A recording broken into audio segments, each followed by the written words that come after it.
વેરાવળ કોંગ્રેસના ધારાસભ્ય Vimal Chudasama city police station પહોંચ્યા હતા, જ્યાં તેઓએ કલેક્ટર અને આયોજન અધિકારી વિરુદ્ધ ફરિયાદ નોંધાવી હતી। વિમલ ચુડાસમાની ગ્રાન્ટમાંથી બનેલા બસ સ્ટોપ પર તેમના ફોટો હટાવવા મામલે ફરિયાદ નોંધાવાઈ હતી। ચુડાસમા દ્વારા માનહાનિને ઠેસ પહોંચાડવા અને સરકારી પ્રોપર્ટીને નુકસાન પહોંચાડવા મામલે પોલીસમાં ફરિયાદ માટે અરજી કરવામાં આવી હતી। વિમલ ચુડાસમા છે, હું સોમનાથના ધારાસભ્ય તરીકે સેવા આપું છું ત્યારે સરકાર દ્વારા અને લોકપ્રતિનિધિ તરીકે જ્યારે 3.5 લાખ મતદારોએ મને મત આપી અને ધારાસભ્ય તરીકે બીજી વાર સોમનાથ વિધાનસભામાં ચૂંટાવીને મોકલેલો હોય અને લોકોની માગણી હોય કે મારી ગ્રાન્ટ જે દર વર્ષે મને આપવામાં આવતી હોય એમાં લોકોના વિકાસ માટે થઈ કે કોઈ સંસ્થા હોય કે કોઈ સામાન્ય લોકો હોય કે જેને તકલીફો થતી હોય એ મારી ગ્રાન્ટ વાપરવા માટે થઈ અને મને ભલામણ કરતા હોય એ ભલામણમાંથી જ્યારે વેરાવળ શહેરમાં અને ગ્રામીણ વિસ્તારોમાં જ્યાં લોકો આવો ભર તડકો હોય કે વરસાદની સિઝન હોય કે શિયાળો હોય, રાતનો સમય હોય, એ સમયે ખુલ્લામાં ઉગતા હોય, બસની રાહ જોતા હોય કે કોઈ વાહનની રાહ જોતા હોય ત્યારે બસ સ્ટોપો માટે માગણી કરેલી હતી અને એ બસ સ્ટોપો મારી ગ્રાન્ટમાંથી અંદાજે 2021-22થી લઈ અને 23-24 સુધીની ગ્રાન્ટોમાંથી બસ સ્ટોપો બનાવવામાં આવ્યા। સાંઈબાબા મંદિરે બનાવવામાં આવ્યું, પાટણ બનાવવામાં આવ્યું, ભીલિયા સોમનાથ મંદિરના સર્કલ પાસે અન્ય જગ્યાએ બનાવવામાં આવેલા અને એ બસ સ્ટોપોમાં એ સમયે સરકારી ગ્રાન્ટમાંથી મારું તકતી ઉપર નામ લખેલું અને એક ધારાસભ્ય તરીકે ફોટો મૂકવામાં આવેલો, જેનેથી તકતી ઉપર ફોટો નહોતો મૂકવામાં આવેલો પણ સ્ટેન્ડ ઉપર ફોટો મૂકવામાં આવેલો હતો અને એ સમયમાં 2021માં પણ 2021થી લઈને અત્યાર સુધીમાં ઘણા બધા કલેક્ટરો બદલ્યા છે અને એ સમયે કોઈ કલેક્ટર દ્વારા વાંધો ઉપાડવામાં નહોતો આવ્યો અને અચાનક જ 19 તારીખના રોજ કોડીનાર સભામાં મેં સાચી વાત કીધેલી કલેક્ટરને કે તમે નાના નાના માણસોના મકાનો શું તોડો છો, તમારામાં હિંમત હોય તો મોટા કોમ્પ્લેક્સો જે બિનકાયદેસર છે એ તોડીને બતાડો તો હું તમને સાચા કહું છું અને એના કારણે 20 તારીખના રોજ આયોજન અધિકારીને જે ફરિયાદ સમિતિ હતી હું પહોંચી નહોતો શક્યો તો ત્યાં આદેશ કરેલો કે ભાઈ જ્યાં જ્યાં ધારાસભ્યના ફોટાઓ હોય અને જ્યાં એમની ફોટા મૂકેલા હોય એ કાઢી નાખવામાં આવે। ફોટો તો મુખ્યમંત્રીશ્રીના મૂકેલા છે, 108 ખિલખિલાટમાં મૂકેલા છે, 108માં વડાપ્રધાનશ્રીને મૂકેલા છે,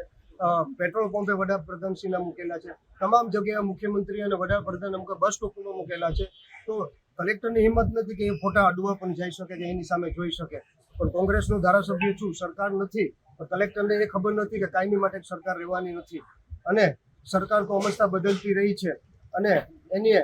મુખ્યમંત્રી શ્રી કે વડાપ્રધાન કે અન્ય કોઈ પણ નેતાઓના ફોટા ન કાઢ્યા અને મારા ફોટાઓ તેમને આયોજન અધિકારીને ઓર્ડર આપેલો અને ઓર્ડર આપીને આયોજન અધિકારી એ હુકમ કરેલો અને બીજા વિભાગ દ્વારા એમના આદેશથી મારા ફોટા કાઢવામાં તો ન આવ્યા પણ એક બ્લેડથી કાપી નાખવામાં, કઈ જગ્યાએ ગળું કાપી નાખવામાં આવ્યું છે મારું, કઈ જગ્યાએ આખો ફોટો કાપી નાખવામાં આવ્યો છે, કઈ જગ્યાએ વ્હાઇટ પેન્ટ મારી દેવામાં આવ્યો છે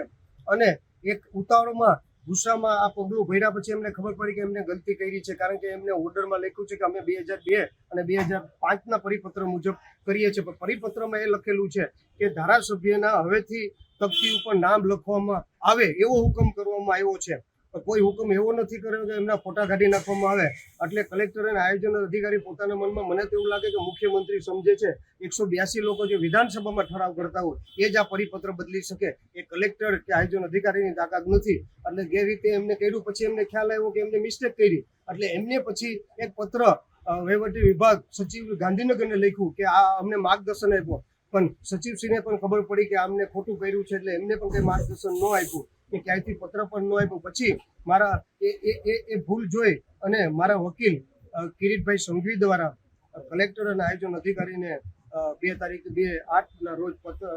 નોટિસ આપવામાં આવી, ત્યારે એમને એક જવાબ આપવામાં આવ્યો। એ જવાબમાં પણ કોઈ ઉલ્લેખ નથી કે ભાઈ આમાં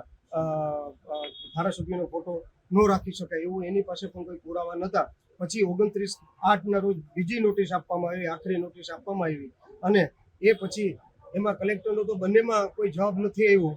અને 29 તારીખે તો આયોજન અધિકારી અને કલેક્ટરનો પણ કોઈ જવાબ નથી આવ્યો। એટલે અમે કીધું કે ભાઈ તમે જે કર્યું છે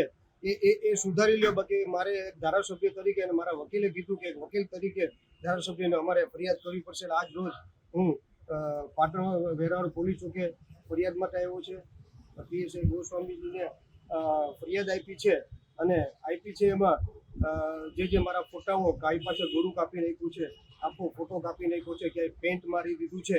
અને આવું જે અધિકૃત કર્યું છે એના માટે થઈ અને 3.5 લાખ સોમનાથના લોકોએ મને મતદાન આપી અને ધારાસભ્ય તરીકે ચૂંટાયો છે. હું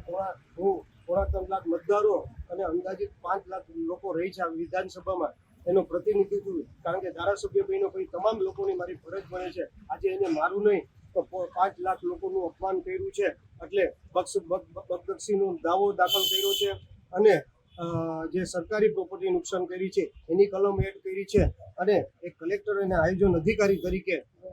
એનામાં જે પાવર હોય એ પાવર વગર જે કલેક્ટર અને આયોજન અધિકારી એક અધિકારી જે એને કામ કરવું છે એ કામ હોદ્દાની બહાર એમને કામ કર્યું છે અને ગેરકાનૂની કામ કર્યું છે. એના માટે પણ કલમ લગાડવામાં આવી છે. મેં પીએસઆઈને પુરાવા સહિત અને આયોજન અધિકારી સાથે પેન ડ્રાઈવમાં રેકોર્ડિંગમાં વાત થતો હોય ત્યારે મેં કીધું કે તમને કોને આદેશ આપ્યો, ત્યારે એ પણ સ્પષ્ટ કહી છે કે હું થોડોક આદેશ આપી શકું, મને કલેક્ટરે આદેશ આપ્યો છે. એ પુરાવા પેન ડ્રાઈવનું અને રેકોર્ડિંગમાં પેન ડ્રાઈવ આવ્યું છે પીઆઈને અને સાથે જે લેટરો